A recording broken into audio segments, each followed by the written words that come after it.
The first time Reginald Coates stepped onto Raymond Kowalski's porch and pointed his finger in the old man's face, he made 3 mistakes. The first mistake was doing it in front of witnesses. The second mistake was doing it to a man who had once spent 11 months in the jungles of QU letter 1EA3 NGTR letter 1ECB province, keeping a written log of every enemy movement he observed, down to the exact minute, the exact distance, the exact direction of travel. The third mistake, and this one would cost him everything, was assuming that because Raymond Kowalski walked with a cane and didn't raise his voice, he had no power left. He had plenty of power left. He just kept it somewhere Reginald Coates would never think to look. Let me tell you about Sycamore Bluff. It's a quiet subdivision in Cedarton, Virginia, a small town about 40 miles southwest of Richmond, nestled between rolling farmland and pine forest in Chesterfield County. The kind of place where people still wave from their driveways, where the smell of someone's backyard grill drifts across the street on a Saturday afternoon and you don't mind one bit. The subdivision itself was built in the mid-1980s. Modest homes, good bones, mature oak trees arching over wide sidewalks, American flags hanging from porch beams, the occasional wind chime, a Little League park 3 blocks east, a Presbyterian church with a reader board at the corner of Maple and Birch. It wasn't fancy, it wasn't trying to be. In the summer of 2019, Sycamore Bluff was the kind of neighborhood where people left their garage doors open and nobody worried about it, where the New Yen kids sold lemonade on Saturdays and people actually stopped, where old George Pittman from number 14 still mowed his lawn in a button-down shirt because he said a man ought to have standards. It was, in every sense, a good street. Then autumn came, and with it, a moving truck. Now let me tell you about Raymond Kowalski. Staff Sergeant Raymond Leon Kowalski, United States Army, retired.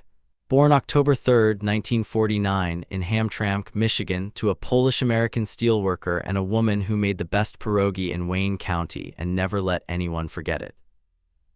Raymond enlisted in 1967 at the age of 18. He served 2 tours in Vietnam, first with the 101st Airborne Division, then with a long-range reconnaissance patrol unit operating out of I Corps in the northern provinces. He came home in 1970 with a Purple Heart, a Bronze Star with Valor device, and a left knee that had been shattered by shrapnel in the autumn of 1969, shrapnel that the VA doctors had done their best with, but that still talked to him on cold mornings in ways that reminded him it was there. After Vietnam, Raymond stayed in. He transitioned to an intelligence role, spent years doing the kind of quiet, methodical work that didn't make headlines but mattered enormously. He retired in 1991 after 24 years of service, moved to Virginia with his wife Dorothy, and built a life that was small and deliberate and good. Dorothy passed in 2014, breast cancer, 14 months from diagnosis to the end, and Raymond had been at her side for every one of those days. He still lived in the house they'd shared on 4 Birchwood Lane, 3 bedrooms, a covered porch with 2 rocking chairs, one of which nobody sat in anymore, a backyard garden where Dorothy had planted a row of climbing roses along the rear fence in 1997, pale pink, almost white. They came back every spring without fail, and Raymond tended them the way Dorothy had taught him, carefully, quietly, without rushing. He was 70 years old in the summer of 2019. He walked with a black aluminum cane due to the knee. He had a slight tremor in his right hand from a medication he'd been on since 2016. He drove a 2004 Chevy Silverado that had 190,000 miles on it and still started every time. He drank his coffee black at 5:30 every morning on that covered porch, and he was known on the block for 3 things: his patience with the neighborhood kids, his precision with a crossword puzzle, and the small spiral notebook he kept in the breast pocket of his flannel shirt. He'd kept a notebook in some form or another since Vietnam. Old habit, you write things down, he used to say. Memory is useful, but paper is better. Nobody paid much attention to the notebook. That was fine with Raymond. The moving truck arrived on a Wednesday morning in early October 2019, a gray, gusty morning with the smell of rain in the air and the oak leaves just beginning to turn. The truck pulled up to number 6 Birchwood Lane, right next door to Raymond's place. That house had been empty for 7 months since the Hendersons moved to Florida to be closer to their grandchildren. The truck was followed by a pearl-white 2020 Range Rover Sport with tinted windows and a custom license plate that read COATES1. Reginald Coates was 44 years old. He was the regional vice president of a property management company called Apex Residential Group, which operated apartment complexes across central Virginia. He was 6'2". He wore fleece vests over collared shirts even in autumn. He had a wife named Pamela and a teenage son named Bryce, and from the moment he stepped out of that Range Rover and surveyed the street with the air of a man assessing a property he'd just acquired, something in the neighborhood shifted. You know that feeling when someone walks into a room and the room changes, not because of anything they say, just because of how they carry themselves, like the space belongs to them and you're renting it by the hour. Reginald Coates had that feeling. He stood in his new driveway for a long moment, hands on his hips, looking up and down Birchwood Lane like he was running calculations. Then he looked over at Raymond's place, the modest colonial, the rocking chairs, the flag, and his eyes settled for just a moment too long before he turned away. Within 2 weeks of moving in, Reginald Coates ran for the Sycamore Bluff HOA board. Within 4 weeks, he was president. He won by 3 votes, and 2 of those votes were from people who later said they hadn't really understood what they were voting for. The first thing he did as HOA president was have new letterhead printed. The second thing he did was begin conducting property compliance inspections of every home on the street. The third thing he did, on a Tuesday morning in early November, before most people had finished their first cup of coffee, was knock on the door of 4 Birchwood Lane and tell Raymond Kowalski that his garbage cans were visible from the street. "There's a $25 fine for every day those cans are in violation," Coates said from behind a clipboard, not looking up. "I'd get them moved by end of business." He turned and walked away before Raymond could respond. Now here's what you need to understand about Raymond Kowalski. He did not get angry at Reginald Coates that morning. He looked at his garbage cans, which were against the side of the house, barely visible from the street if you craned your neck at an angle, and he thought about it calmly. Then he pulled out his spiral notebook, dated the entry, and wrote down exactly what Coates had said and what time he'd said it. He moved the garbage cans. A week later, he received a formal HOA violation notice in the mail, $25 for the garbage cans. There was also a second fine, $50 for a fence panel discoloration inconsistent with community aesthetic standards. His rear fence was wood. It was 12 years old. It was the same color as everyone else's fence within eyeline. Raymond drove to the HOA's registered address, a post office box, and mailed a handwritten letter asking for the specific section of the HOA bylaws that covered fence discoloration, the date the standard had been adopted, and the photographic documentation Coates had used to determine the violation. He never received a response. Instead, he received another fine. This one was for unauthorized landscaping modification, his raised garden bed which had been there since 2003. Now, most people at this point would have gotten angry, loud. Some people would have gone next door and made it known that they were not interested in being pushed around. Raymond Kowalski knocked on the door of 6 Birchwood Lane on a quiet Saturday morning in late November. He was wearing his flannel shirt. His notebook was in his breast pocket. Reginald Coates answered the door in a fleece vest and an expression that said he'd been expecting this.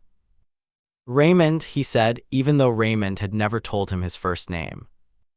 "Mr. Coates," Raymond said, "I'd like to talk about these fines. I think there may be some misunderstanding about the bylaws." "No misunderstanding," Coates said. He crossed his arms. "The HOA has standards. You've been in violation. It's really that simple." "I've been in this house for 26 years, Raymond said. "Never had a violation before." "Well, things change," Coates smiled. It didn't reach his eyes. "The neighborhood is evolving. You can bring it up at the next board meeting if you want, but the fines stand." Then, and Raymond would write this down in his notebook that same afternoon, word for word. Coates leaned against the door frame and said, "Listen, Sergeant or whatever you are, I appreciate your service and all that, but this isn't your little military post anymore. There are rules here, and I enforce them." He closed the door. Raymond stood on the porch for a moment. He didn't knock again. He didn't raise his voice. He turned, walked back to his house, sat down at his kitchen table, opened his notebook, and wrote for about 4 minutes. Then he picked up the phone and called his old friend Walter Grimes.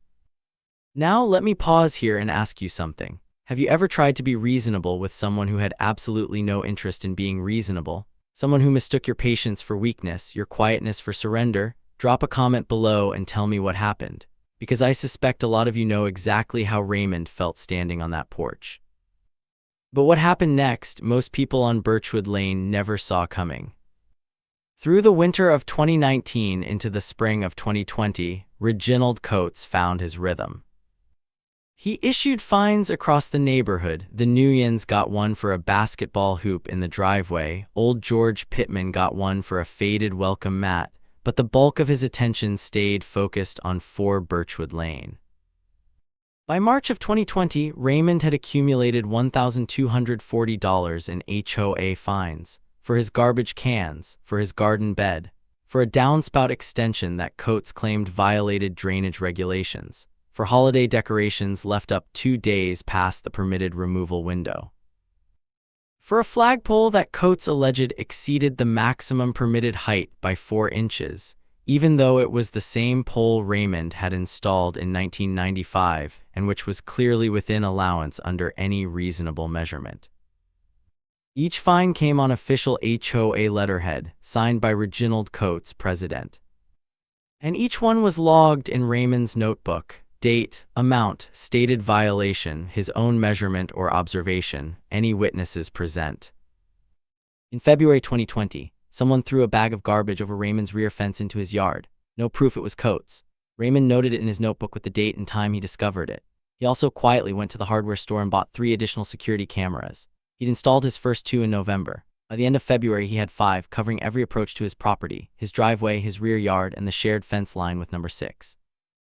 In April, Raymond's truck, the 2004 Silverado, was parked in his own driveway when he noticed a long scratch along the passenger side door, deep enough to show metal. He wrote it down. He pulled the footage from his driveway camera. The scratch appeared between 11:18 p.m. and 11:41 p.m. on a Thursday night. The camera angle caught a figure in a fleece vest walking along the driveway edge. The face wasn't clearly visible. The vest was. Raymond added the footage to a growing external hard drive he kept in a fireproof box in his hall closet. In May, Coates escalated. He filed a complaint with Chesterfield County Code Enforcement, alleging that Raymond's raised garden bed, the one he'd built in 2003, was an unauthorized structure that violated county setback requirements. A county inspector came out, measured, and found the garden bed was 8 inches inside the required setback, technically in violation, a small one, the kind that inspectors typically handle with a note and a handshake. Coates, who had apparently been corresponding with the county office directly, pushed for formal citation. Raymond received a county notice requiring him to either remove or relocate the garden bed within 30 days. Dorothy's roses were along the rear fence. The garden bed was adjacent to the roses. Raymond stood in his backyard that evening for a long time. He looked at the roses, pale pink, just coming into bloom, the same as they did every May without fail, and he breathed slowly. Then he went inside and called a number he'd written in the back of his notebook the previous November. June 4th, 2020, a Thursday, hot and still, the sky a flat white the way Virginia gets in early summer before the afternoon storms roll in. Raymond was on his front porch at 7 in the morning, coffee in hand, when he heard it. A sound from the backyard. He set down his coffee and moved through the house, cane, measured steps, the way he moved when he wasn't in a hurry but wasn't wasting time either. He went out the back door and stopped. Reginald Coates was standing in Raymond's backyard. He was standing on the other side of the shared fence, his own side, technically, with what appeared to be a long-handled hedge trimmer. And the climbing roses along Raymond's side of the fence, the pale pink ones Dorothy had planted in 1997, were gone. Stems cut flush to the ground, 23 feet of rose cane sheared off, just nubs left, pale and raw in the morning light. "Fence line maintenance," Coates said when he saw Raymond in the doorway. His voice was calm, almost cheerful. "The canes were overhanging onto my property. HOA bylaws permit me to trim vegetation crossing the property line." Raymond looked at the roses for a long moment. Or rather, at where the roses had been. He looked at the cut stems, he looked at Coates, he looked at the hedge trimmer. Then he nodded, once turned around, went back inside, closed the door. He sat down at his kitchen table. He opened his notebook and wrote for almost 10 minutes. Date, time, what he had observed, exact wording of what Coates had said. Then he made 3 phone calls. The first was to a licensed property surveyor. The second was to an attorney named Sandra Ockafer in Richmond. The third was to Walter Grimes. Now, if you think Raymond Kowalski was finished, if you think that quiet nod meant he was letting this go, then you've never met a man shaped by 24 years of military service and 40 years of patience. You see, folks, the thing about a man like Raymond is this: he doesn't react, he responds, and the difference between those two things is everything. Here's what nobody knew at the time. Not Reginald Coates, not anyone on Birchwood Lane, not even the HOA board members who'd been signing whatever papers Coates put in front of them. Nobody knew what Raymond Kowalski had done for a living between 1975 and 1991. And nobody knew what Walter Grimes did for a living now. Walter Grimes and Raymond Kowalski had served together in intelligence from 1975 to 1983. They'd worked out of Fort Meade, Maryland, and a posting in West Germany that neither of them talked about much. They were the kind of friends whose bond didn't require constant contact to stay solid. They could go 6 months without speaking and pick up exactly where they left off. Walter Grimes had retired from the Army in 1989, gone back to school, and joined the FBI's Financial Crimes Unit in 1994. In 2020, Walter Grimes was a senior supervisory special agent based in the Richmond field office.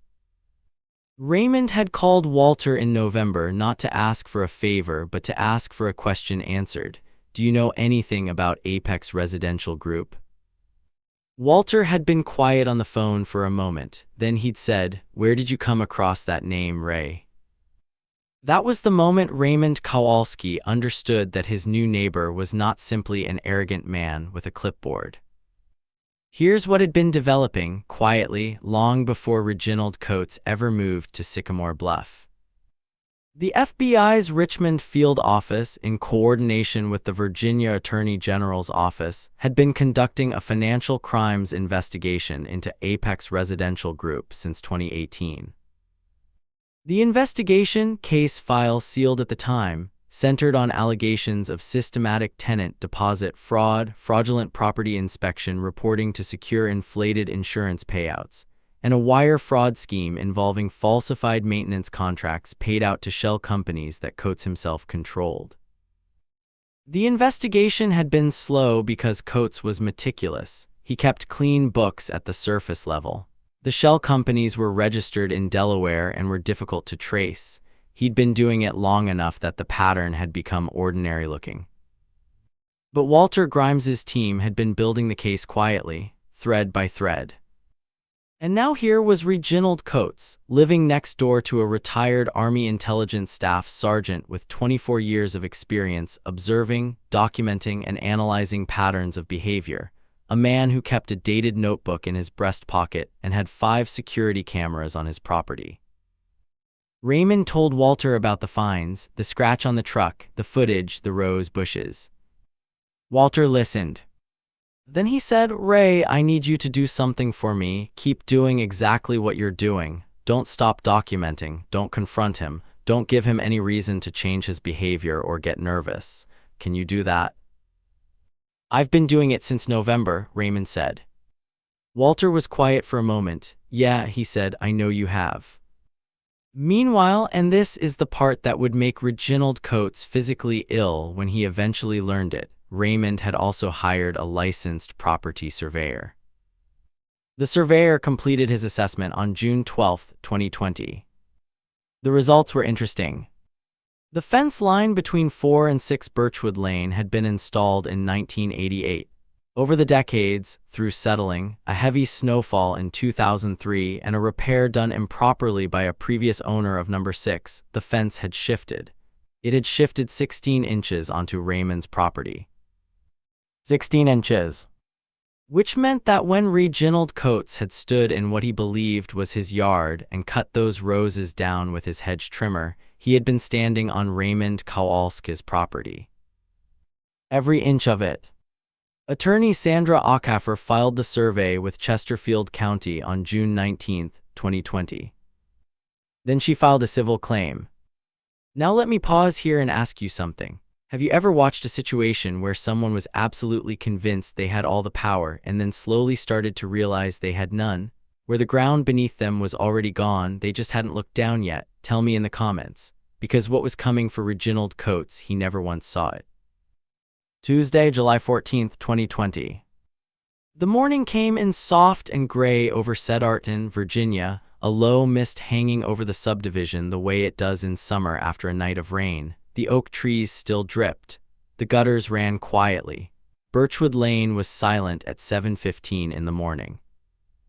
Raymond Kowalski was on his covered porch at 5:30, the way he always was. Coffee, black, the newspaper which he still subscribed to in print, his notebook on the armrest. He'd slept well, which struck him afterward as interesting. At 7:48 a.m., 4 vehicles turned onto Birchwood Lane in convoy. 2 were unmarked dark blue sedans, 1 was a Chesterfield County Sheriff's cruiser, the 4th was a white van from a local process-serving company. They parked in front of 6 Birchwood Lane. Reginald Coates opened his front door at 7:53 in a gray bathrobe, a coffee mug in one hand, his phone in the other. He had the look of a man who had heard cars outside and expected a delivery. He did not expect what he saw. 4 federal agents and a sheriff's deputy on his front lawn, a process server already coming up the walk with a thick envelope. Walter Grimes, in a dark suit, no tie, his FBI credentials on a lanyard, stepped forward. "Mr. Coates," he said, "Federal Bureau of Investigation. We have a warrant to search these premises in connection with an ongoing financial crimes investigation. We also have documents to serve you regarding civil proceedings in Chesterfield County Circuit Court." Coates' coffee mug dropped 4 inches before he caught it. What followed was the kind of morning that Birchwood Lane would talk about for years. The federal warrant covered Coates' home office, his computer, his files, 2 external hard drives, 4 bankers' boxes of documents. 2 of those boxes contained Apex Residential Group financial records that Coates had been keeping at home rather than at the office, which Walter Grimes's team had suspected and the warrant had specifically anticipated. The civil complaint, filed by attorney Sandra Acaffer on Raymond's behalf, was served simultaneously. It contained 7 counts: property damage, trespass, harassment, tortious interference with property rights, violation of the Federal Fair Housing Act's protection of disabled veterans, abuse of HOA authority, and intentional infliction of emotional distress. The complaint sought $623,000 in compensatory damages and punitive damages of an additional $218,000. That's $841,000 total, plus legal fees. Meanwhile, a vehicle from Chesterfield County Code Enforcement arrived at 9 a.m. with a court order, obtained by Sandra Acaffer as part of the civil proceedings, requiring the fence between numbers 4 and 6 to be removed and properly repositioned on the correct property line, at Coates' expense, within 30 days. Raymond watched some of it from his porch, not all of it. He went inside around 8:15 and made a second cup of coffee and finished the crossword puzzle. He came back out around 9 when the fence crew arrived. He watched the fence come down. He looked at the nubs where the rose canes had been, pale and raw in the July morning light. He took a long sip of coffee. And that, in the quiet way of a man who has learned that most things work themselves out if you're patient enough and careful enough and write everything down, was that. By 10 a.m., every neighbor on Birchwood Lane had found some reason to be outside. Old George Pittman was trimming a hedge that didn't need trimming. The Nguyens were walking their dog past number 6 for the 3rd time. 3 people found it necessary to check their mailboxes before noon. Nobody said much, but everybody watched. Pamela Coates came outside around 9:30 in yoga pants and sunglasses, her face tight. She spoke briefly with one of the federal agents, shook her head, went back inside. Their son Bryce sat in the Range Rover for 40 minutes. Reginald Coates himself stood on his porch for a long time after the agents had moved inside, looking at the street, at the neighbors watching. The clipboard was not in evidence. Neither was the cheerfulness he'd carried through 7 months of violation notices and fine letters. He looked like a man who understood, for the first time, that he had miscalculated something fundamental. He looked next door. Raymond was not on his porch. That was perhaps the most unnerving thing of all. The HOA board met in an emergency session 3 days later, without Coates. They voted unanimously to rescind every fine issued to any resident during his tenure as president, to return collected amounts, and to institute a new requirement that all violations required photographic documentation and board approval before issuance. They also sent Raymond Kowalski a handwritten letter of apology, signed by all 4 remaining members. He kept it in the back of his notebook. The moving truck came for the Coates family in September 2020, 10 weeks after the federal search. It was a weekday morning. Pamela directed the movers with a phone pressed to her ear. Bryce helped carry boxes. Reginald Coates carried almost nothing. He moved from the house to the Range Rover and sat in the passenger seat. Nobody on Birchwood Lane waved goodbye. Not from meanness, just from the understanding that some departures don't call for ceremony. What happened after takes a little time to settle out. The federal case against Reginald Coates and Apex Residential Group concluded in April 2022. He pleaded guilty to 2 counts of wire fraud and 1 count of making false statements to federal investigators. He was sentenced to 34 months in federal prison and ordered to pay $2.3 million in restitution to former tenants and defrauded insurance carriers. Apex Residential Group surrendered its Virginia property management license. The civil suit filed by Sandra Acaffer settled out of court in January 2021.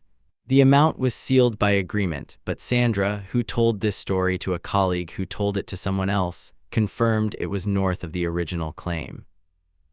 Pamela Coates filed for divorce in November 2020. The house at 6 Birchwood Lane sold in March 2021 to a young couple, Dave and Keisha Morales. Dave was an electrician. Keisha was a pediatric nurse. They had a 3-year-old daughter named Lily who immediately became the most popular person on the block. They brought Raymond a plate of tamales the week they moved in. He ate every one. And the roses. You see, folks, and this is the part that Raymond himself will tell you is the part that matters. Roses are more resilient than you might think. Dorothy knew that. Dorothy picked that variety for a reason. In May of 2021, almost exactly a year after the canes had been cut to the ground, the climbing roses at 4 Birchwood Lane bloomed again. Pale pink, almost white, all 23 feet of them. Raymond stood at the back fence for a long time that morning. He took out his notebook. He wrote the date. He wrote roses back, full bloom. Dorothy was right. Then he closed the notebook and went inside to make coffee. I want to leave you with something. Not about law, not about fines or federal warrants or civil complaints, though all of that matters, and all of that is how the world's supposed to work when somebody decides the rules don't apply to them. I want to leave you with something about Raymond. He is, as of this telling, 74 years old. He still lives at 4 Birchwood Lane. He still drinks his coffee black at 5:30 in the morning on his covered porch. He still does the crossword. He still keeps a notebook in his breast pocket, a new one every January, the old ones filed in a shoebox in the hall closet. He doesn't talk about what happened much. When the neighbors bring it up, and they do sometimes, especially when someone new moves onto the street, he listens, he nods, and then he usually changes the subject to how the little Morales girl is doing in her first year of school, or whether old George Pittman needs help with his gutters before winter. He's not bitter, he's not triumphant, he's just Raymond. There's a kind of man, and it's a kind that gets rarer, I think, with every year, who has been tested in real ways. Not the small discomforts of modern inconvenience, but real ways. Cold and dark and far from home ways. Ways that teach a man what he's made of and what actually matters. Raymond Kowalski fought in a war that his country is still making peace with. He carried his wounds home quietly. He loved one woman for 40 years and kept her roses alive after she was gone. He documented. He waited. He let the truth do its work. And when Reginald Coates stood in his backyard and cut down those roses, when he stood on Raymond's property and did something he thought was entitled and final and without consequence, he did the one thing a man like that always does in the end. He underestimated the wrong person. Never mistake a quiet man for a weak man. Never mistake patience for permission. And never ever pick a fight with a veteran who keeps a notebook. If this story moved you, hit that like button and share it with someone who needs to hear it today. And if you've got your own story, a neighbor, a landlord, a moment when you finally decided enough was enough, drop it in the comments. I read every one. We'll see you next time. This story is inspired by real events and public court records. Names, locations, and specific details have been changed or dramatized for storytelling purposes. Any resemblance to real individuals is coincidental.